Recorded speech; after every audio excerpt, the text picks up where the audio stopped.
මේ වෙල්ඩින් වැඩ කරන කට්ටියට ලේසි ක්‍රමයක්. මේ 3.5 බොක්ස් බාර් එකක් තමයි තියෙන්නේ.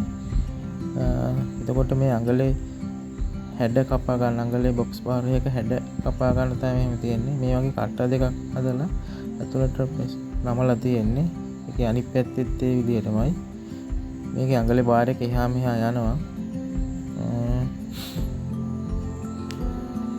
එතකොට මේ මුල්ලෙන් හැඩ කපා ගන්න පුළුවන් ඩ්‍රයින්රේ. මේ බාර් එක දිගටම දාලා මේ කෑලි දෙකම ගන්න පුළුවන් කැපෙන.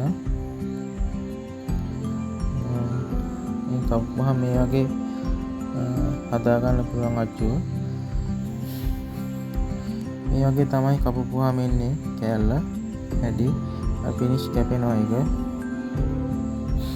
මේ වගේ කෑලි දෙකක් එකතු කරලා මේ වගේ මුල්ල හදා ගන්න පුළුවන්. මේක නම් මේ වැඩ ඉවර කරපු කෑල්ල. මේක මේ ඩ්‍රයින් කරලා වැඩ ඉවර කරපු කෑල්ලක් තියෙන්නේ. බලමු අපි මේ මුල්ල මේ වැටේ කොතෙන්ට දෙන්නේ කියලා.